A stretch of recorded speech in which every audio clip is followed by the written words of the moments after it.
Itulah realitas yang kita alami.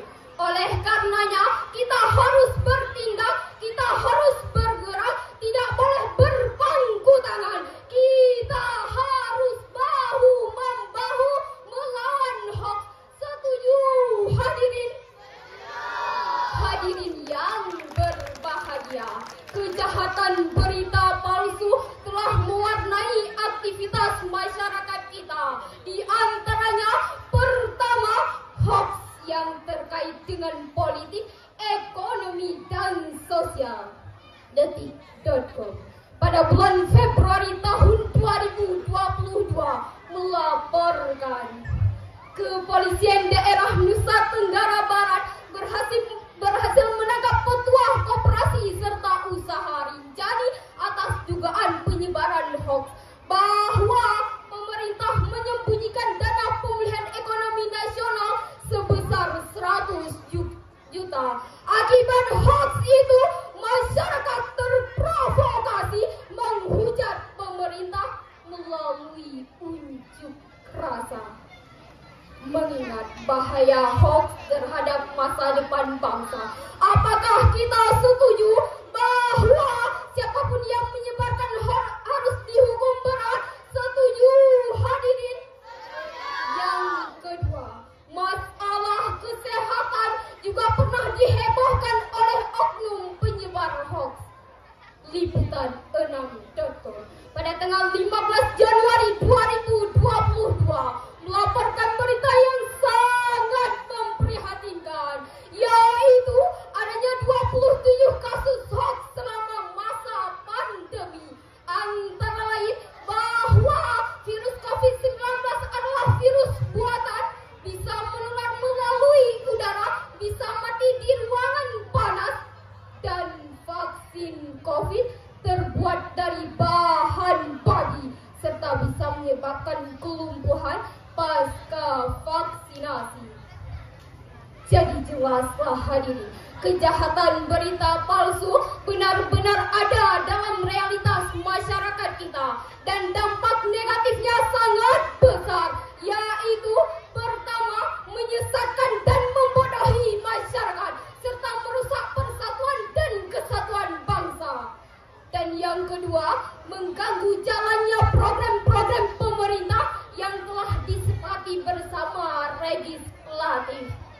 Untuk itu hadirin, marilah kita dengarkan firman Allah dalam Al-Quran surah Al-Hujurat ayat 6. Ya ayyuhallazina amanu in ja'akum fasikum binaba'in fatabayyanu an tusibu qauman bijahalatin fatusbihu ala ma fa'altum nadimin.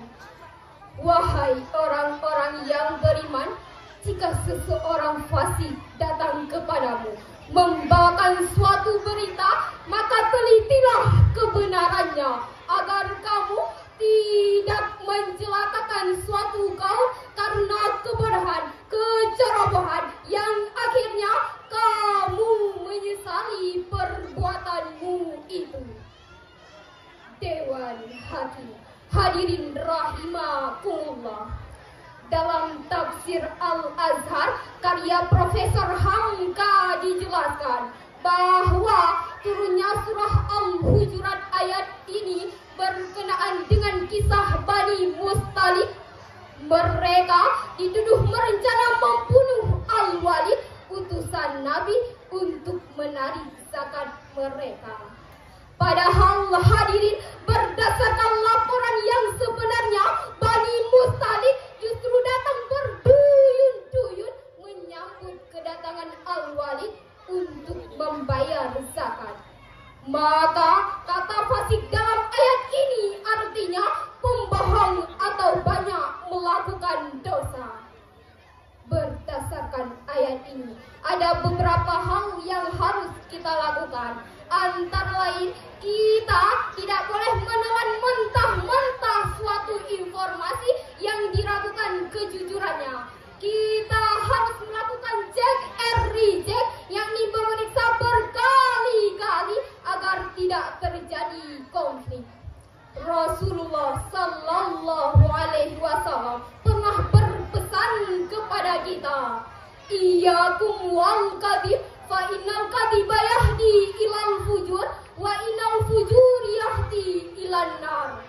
Jauhilah kebohongan, sebab kebohongan akan menggiring kepada keburukan dan keburukan akan mengiring kepada neraka. Hadis riwayat Bukhari dan Muslim. Hadirin, begitu juga dengan hoax politik saat ini menjelang pemilu 2024, Anies Baswedan terkenal lebih banyak. Masyarakat anti fitnah Indonesia. Dari uraian tersebut dapatlah kita ambil kesimpulan. Pertama, hoax adalah sebuah realitas sosial yang memancing persatuan bangsa kita. Dan yang kedua, pemerintah harus bertindak tegas kepada penyebar dan produser hoax. Gadis cantik berselendang sutra, gelang dan antinya berkilauan. Waspadalah berita